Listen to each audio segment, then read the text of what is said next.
Assalamualaikum warahmatullahi wabarakatuh. Selamat siang semuanya. Kembali lagi di podcast OKOC atau OKOC Podcast. Sekarang kita masih ngobrol bareng lagi sama foundernya OKOC. Ada Bapak Indra Cahyono. Bagaimana kabarnya Bapak? Alhamdulillah baik. Alhamdulillah Assalamualaikum baik. semuanya. Oke. Kali ini teman-teman kita mau sebenarnya ngobrol santai aja sih Pak. Yang sekarang menjadi keresahan bagi penggerak OKOC dan juga teman-teman magang. Sebenarnya nggak keresahan, tapi pribadi saya keresah sih sebenarnya karena saya juga ikut andil dalam OKOC ini.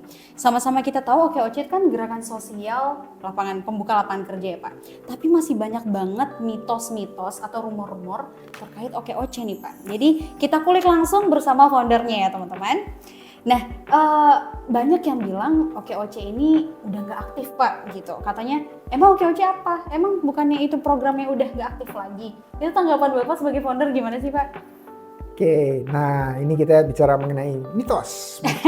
Mitos artinya ada tapi nggak ada. Oke, berarti ini mitos ya Pak ya? Mitos. Oke. Jadi kalau dibilang OKOC udah nggak ada, saya ngerti karena waktu 2016 awal, waktu ini baru bergulir, Iya. kita geraknya waktu itu disebabkan oleh suatu kebutuhan di DKI Jakarta. Oh iya. Di DKI betul. Jakarta kebetulan sebagai kota metropolitan itu memang selalu mempunyai tingkat pengangguran yang lebih tinggi. Dan kita melihat perlu adanya solusi yang diberikan oleh OKOC ini dari masyarakat tentunya. Betul. Ya. Dan kita punya kurikulum dari Min.RU Uno Foundation yang memberikan solusi terhadap pengangguran usia muda. Oke. Nah, jadi waktu itu berbarengan juga dengan salah satu foundernya, adik saya sendiri, Pak Sadino. Dia juga mencalonkan diri menjadi kalau nggak gubernur, wakil gubernur waktu itu di DKI. Nah, jadi dia adalah seorang politisi yang juga kebetulan foundernya. Sehingga secara otomatis gotong royong aktivis-aktivis yang lebih cenderung ke politik karena ada aktivis sosial juga kan ya. Betul. Itu berkumpul dan bahu-membahu gimana caranya menggulirkan program OKOC ini. Oke. Nah, mereka menyebarkan informasi mengenai adanya pelatihan, terus adanya pendampingan, adanya bazar atau pameran dan seterusnya. Begitu usai kontestasi pilkada, mereka nggak terlalu terlibat lagi di OKOC.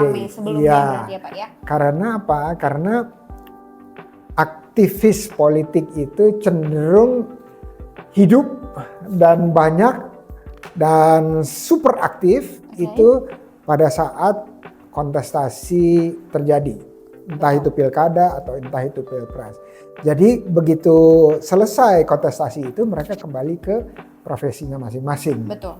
Nah, kami di OKOC ini melihat bahwa indikator bahwa ini adalah gerakan yang tidak terkait atau bukan politik itu adalah dia di luar kontestasi pun jalan. Oke. Ya, jadi jalan terus begitu nggak ada kontestasi di 2017, 2018, 2019, terus sampai sekarang 2024 itu kita berjalan terus karena kita tahu bahwa manfaatnya bagi masyarakat luas itu adalah memberikan akses terhadap pelatihan, pendampingan, perizinan, marketing, pemasaran, pelaporan keuangan dan juga akses terhadap permodalan. Jadi kita melihat bahwa ada impact atau dampak positifnya terhadap peningkatan teman-teman yang punya keinginan untuk mendapatkan penghasilan baru maupun tambahan.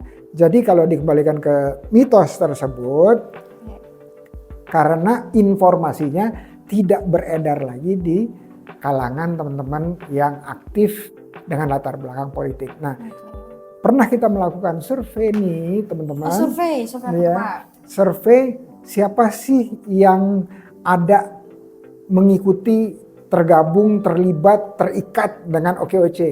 Nah, dulu waktu awal itu hampir semuanya adalah teman-teman yang punya aktivitas politik atau afiliasi politik.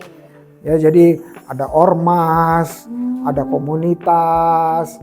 Nah, begitu kita lakukan survei ini, kita lihat banyak sekarang hampir 50% unsur masyarakat dan komunitas penggeraknya adalah dari komponen masyarakat umum. Masyarakat umum. Ya, masyarakat umum yang tidak terlalu terlibat terhadap kontestasi politik. Jadi kita melihat bahwa impact dari berjalannya atau dampak dari berjalannya terus aktivitas-aktivitas di OKOC itu adalah kita melakukan pendaftaran terhadap banyak masyarakat umum. Masyarakat yang tidak terlalu fokus terhadap kepolitikan atau yang kita sebut sebagai kontestasi tersebut ya. Nah, ini akhirnya kita adalah tugas kita semua. Saya kasih analogi. Kalau misalnya ada di lingkungan kita ada beberapa masjid gitu ya, ada beberapa masjid, azan yang paling kenceng itulah yang kita dengar. Yang lainnya cuman sayup-sayup ya, karena ketiban dengan kekuatan yang paling kencang itu, baik dari volume, kualitas speakernya, dan juga kualitas perangkatnya. Nah, sama juga dengan OKOC. OKOC itu tugasnya adalah mendistribusikan atau mendiseminasikan informasi mengenai OKOC, dan ini kanal-kanal medianya harus semua dipakai dengan tadi, misalnya masjid yang paling keras. Kalau masjid yang paling keras itu cenderung didatangi banyak jamaah karena lebih didengar. Nah, sama persis. Kalau pembicaraan di teman-teman aktivis politik, kita udah nggak terlalu masuk ke dalamnya, tetapi kita lebih ke masyarakat umum lainnya yang mendapatkan manfaat di luar waktu-waktu kontestasi politik. Jadi maka itu terbentuk yang seperti itu. Oke, berarti mitos ya Pak ya. OKOC itu masih ada, cuman mungkin suaranya tidak terlalu terdengar gitu ya Pak ya? Tidak terlalu terdengar di teman-teman yang aktif di politik. Tapi kalau teman-teman yang misalnya di Kementerian Koperasi, di space wirausaha, itu lebih dengar daripada teman-teman itu. Jadi, dan cenderung teman-teman yang di aktivis-aktivis politik itu memang mereka punya banyak WA group, mereka seperti toa masjid yang kencang itulah. Iya, jadi kira-kira gitu. Suara-suara yang lain tidak terdengar begitu Pak. Betul. Ini juga berarti menjawab pertanyaan yang mitos atau fakta juga, kalau OKOC itu sebenarnya ditunggangi politik atau gimana sih Pak? Berarti ini sudah terjawab juga ya Pak? Atau Bapak ingin menambahkan lagi untuk menggarisbawahi aja. Jadi salah satu founder kita memang adalah seorang politisi, namanya Pak Sandi Uno. Jadi kalau misalnya Pak Sandi Uno sangat yakin dengan solusi ini, dia akan bawa solusi ini kemanapun dia bertugas. Baik dia ditugaskan di politik, kontestasi politik, maupun di pemerintahan, di Kementerian Pariwisata dan Ekonomi Kreatif, ya, dia akan terus membawa. Tentunya nggak selalu harus dengan nama OKOC, tetapi OKOC itu punya satu mesin gitu di dalamnya, kurikulum dan cara kerja kita yang lain, dan network jejaringnya itulah yang dibawa kemana-mana. Jadi solusi ala OKOC, walaupun OKOC sama sekali tidak mengharuskan teman-teman yang mau bergabung itu menggunakan nama OKOC, tetapi menjadi bagian dari keluarga besar OKOC saja cukup. Berarti karena kebetulan foundernya menteri gitu ya Pak ya, jadi mungkin orang ngiranya ditunggangi politik ini mah. Dan dia sekarang di organisasi politik yang namanya Partai PPP. Bukan ini ya, bukan kampanye nih, karena udah lewat kan. Berarti mitos itu, karena OKOC memang sejatinya membuka gerakan sosial, membuka lapangan kerja untuk masyarakat umum ya Pak ya, bukan sebagai identitasnya, bukan sekedar program yang memang dulu mungkin sempat digaungkan saat kontestasi politik begitu ya Pak ya? Ya betul, dan saya tambahkan sedikit bahwa OKOC itu adalah suatu program inklusi. Inklusi itu tidak memilih latar belakang orang yang bergabung. Oke. Jadi Siapapun boleh gitu ya, Pak ya? siapapun boleh. Siapapun Inklusi itu terbuka, bukan eksklusif, Oke. tapi dia inklusi terbuka. Nah, misalnya ada pemerintah yang bekerja sama dengan kita, boleh. Boleh. Partai politik yang bekerja sama dengan kita, boleh. Asal tujuannya adalah bukan hanya memenangkan mereka saja, tetapi bagaimana memberdayakan masyarakat, membuka lapangan kerja, menciptakan skill yang mendatangkan penghasilan, itu kita dukung karena tujuannya sama. Jadi Oke. siapapun boleh Siapapun bergabung boleh ke bergabung. dalam OKOC ini karena tujuannya sama. Kesamaan tujuanlah yang kita sebut sebagai inklusi. Oke. Asalkan tujuannya sama, siapapun boleh ikut gabung begitu Betul. ya Pak. Itu sudah menjawab tadi teman-teman, ternyata itu adalah mitos. Balik lagi di mitos dan fakta ini, nanti kita akan membahas juga tentang ini Pak. Ada pertanyaan dari teman-teman, sebenarnya kalau masuk ke OKOC itu, apakah kita hanya mendapatkan pelatihan atau juga ada modal Pak dari OKOC? Pemberian dana gitu Pak. Oke, modal rupiah. Oke, modal rupiah. Karena di OKOC itu yang kita titik beratkan tadi yang di episode sebelumnya itu adalah lingkungan. Membangun suatu infrastruktur lingkungan dan kita masuk ke dalam lingkungan tersebut membuat kita otomatis menjadi manusia yang berbeda, orang yang berbeda. Kenapa? Betul. Karena koneksi kita sehari-hari itu mempunyai kualitas yang berbeda. Oke. Tetapi kalau pertanyaannya adalah ada nggak akses terhadap permodalan? Ada. Maka itu kalau kita lihat kurikulum kita tuh ada 7 tahap, gitu ya. Oh, 7 Tahap pertama itu pendaftaran, Oke. tahap kedua adalah pelatihan, tahap ketiga adalah pendampingan, tahap keempat adalah akses terhadap perizinan, Oke. kelima setelah punya izin boleh punya akses pasar yang lebih luas, Oke. setelah ada income kiri kanan gitu ya, baru kemudian kita berikan akses terhadap pelaporan keuangan karena itu penting banget. Sebelum satu langkah lagi yang terakhir, yang ketujuh adalah akses permodalan. Permodalan itu yang terakhir berarti ya Itu Pak ya? yang terakhir dan Oke. kita tidak pernah menggunakan akses permodalan itu di awal. Seperti tadi cerita di episode Oke. sebelumnya adalah kita seperti membangun rumah, yang kita perkuat adalah pondasinya terlebih dahulu. dengan pelatihan dan pendampingan, kemudian pilar-pilarnya adalah perizinan, pemasaran dan pelaporan keuangan.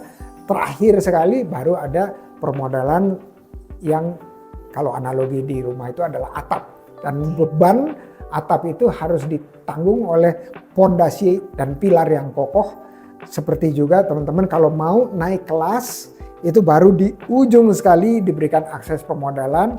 Baru kemudian mitra kita, contohnya di Jakarta itu adalah Bank DKI, dia punya unit syariahnya juga dan unit konvensionalnya. Mereka membuka dan bahkan sekarang mereka sudah membiayai anggota OKOC sampai lebih dari 20.000 anggota OKOC Wow, mendapatkan 20.000, akses Pak. permodalan. Menarik sekali ya. Jadi ini fakta berarti ya Pak ya. Di OKOC bisa mendapatkan permodalan yang berupa rupiah, asalkan di OKOC-nya kita harus alurnya itu harus pas ya Pak ya. Dari awal Berjenjang. tadi pendaftaran, baru nanti fondasinya sudah kuat, baru nanti di situ masuk ke permodalan rupiah begitu Betul. teman-teman. Jadi teman-teman yang memang ingin bangun bersama OKOC bisa mulai dari pendaftaran dulu. Jadi nggak usah mikir modal dulu ya Pak ya. Betul, betul. Karena bangun dulu fondasinya, baru nanti Modalnya itu tadi ide dan network dulu. betul. Kebentuk karakter ya Pak ya. Iya, betul. Oke. Terus ada lagi nih Pak. Sebenarnya OKOC ini perlu punya bisnis yang sudah berjalan berapa lama baru bisa bergabung sih Pak? Atau baru ada ide aja bisa gabung di OKOC? Bahkan belum punya ide aja udah Wow. bisa bergabung. Belum kepikiran ide ini udah Iya, mulai bergabung Pak? Boleh bergabung. Wah menarik sekali. Iya, jadi kita sangat inklusif karena beberapa komunitas mitra kita itu memang mengharuskan seseorang itu sudah punya bisnis baru Oke. bisa dilatih. Oke. Tapi ada juga seperti mitra kita lainnya seperti contoh komunitas tangan di atas. Ya, kalau mau dilihat tangandiatas.com dan ini selalu saya promosiin gitu ya karena mereka itu punya 3 kategori yaitu orang yang karyawan, Mm-mm. terus orang yang mereka sebut amfibi, karyawan tapi udah mulai punya usaha. Oh, oke. Udah itu terus baru kemudian atau karyawan itu disebutnya tangan di bawah. Oh, Nah, habis itu yang paling atas adalah tangan di atas, di mana mereka sudah meninggalkan menjadi pegawai dan 100%. Nah, ini adalah kalau di OKOC kita adopsi sebagai siapapun yang belum punya ide, justru nyari ide di sini itu pun boleh daftar. Intinya adalah di sini keluarga, komunitas yang mensupport pertumbuhan atau growth ekonomi khususnya dari teman-teman. Betul. Berarti OKOC memang menghadirkan lingkungan itu ya Pak ya. Bahkan belum punya ide aja udah boleh gabung gitu ya. Yang penting daftar dulu aja gitu teman-teman. Tapi ada juga orang-orang yang membicarakan OKOC, halah itu mah pelatihan aja, nggak ada aksinya. Itu gimana tuh Pak menurut Bapak? Nah, pertama sekali kita harus sadari dan teman-teman sadari nih adalah yang mendatangkan penghasilan itu ada yang disebut keterampilan. Ya, skill. Keterampilan itu ada dua kakinya. Satu, ilmu yang tepat didapat dari pelatihan. Betul. Nomor dua adalah jam terbang atau praktek. Nah, praktek kalau nggak didampingi dia cenderung tidak atau kurang efektif. Betul. Jadi dua-duanya dikombinasiin, ilmu yang manfaat atau yang tepat dan juga praktek yang didampingi itu menghasilkan yang namanya skill atau keterampilan. Keterampilan inilah yang mendatangkan penghasilan, yang menyebabkan usaha bertahan bahkan bisa bangkit maupun bertumbuh. Jadi sekali lagi teman-teman nggak usah ragu-ragu. Iya. Bukan cuma pelatihan doang. Tapi sebenarnya memang pelatihan di titik, maksudnya disorot banget di OKOC ini karena itu tadi ya Pak ya, lingkungannya dibentuk dulu sehingga karakternya itu terbentuk, nanti baru masuk ke praktek ya Pak ya. Betul. Jadi berjenjang di OKOC. Betul, begitu. betul. Oke, sebagai penutup gitu ya Pak ya, kira-kira kalau dari Bapak sendiri sebagai founder OKOC, untuk kedepannya Bapak berharap OKOC ini bagaimana sih Pak? Bayangannya itu seperti apa gitu Pak? OKOC dari dulu saya selalu berpikir bahwa dari zaman sebelum OKOC, Minarono Foundation, kalau dia mau menimbulkan atau memberikan dampak sebanyak-banyaknya kepada umat, kepada masyarakat, dia harus mau mereplikasi dirinya sendiri. OKOC harus direplikasi, nggak usah pakai nama OKOC pun oke. Tapi sistemnya, pelatihannya, pendampingannya, komunitasnya itu harus ada di segala pelosok Indonesia. Karena apa? Karena lebih mudah diakses oleh orang-orang di daerah tersebut setempat tanpa harus jauh-jauh pergi ke kota terdekat misalnya. Nah, jadi komunitas di OKOC itu ada sekitar 200-an. Nah, itu harus lebih banyak lagi. Betul. Lebih banyak lagi. Dan kalau saya selalu bilang, kalau ringan sama dijinjing, berat sama dipikul. OKOC menghadirkan gerakan sosial penciptaan lapangan kerja itu inginnya di seluruh pelosok Indonesia, bahkan diaspora Indonesia pun kami sasar. Misalnya di Turki ada namanya OKOC Youth, terus ada menarik sekali di sampai Malaysia ternyata sudah mancanegara ya Pak ya. Di Malaysia ada juga OKOC di Malaysia, ada di Mesir juga ya, di Kairo. Itu yang mengelola mahasiswa atau bagaimana mahasiswa. Pak? Oh mahasiswa. Mahasiswa semuanya. Wow, menarik sekali ya. Jadi sudah sampai mancanegara ternyata. Sudah sampai mancanegara dan kita ingin apa yang kita lakukan di sini best practices-nya bisa direplikasi di seluruh pelosok Indonesia maupun di luar negeri, bahkan untuk bangsa-bangsa lain sekalipun. Sekarang lagi ada penjajakan, kita mau kerjasama dengan salah satu gerakan sosial juga di Pakistan dan mereka merasa bahwa ada pendekatan yang bisa diterapkan di sana. Jadi kita lagi jajaki itu. Jadi mudah-mudahan setelah Malaysia, setelah Turki juga nanti Mesir, Pakistan juga.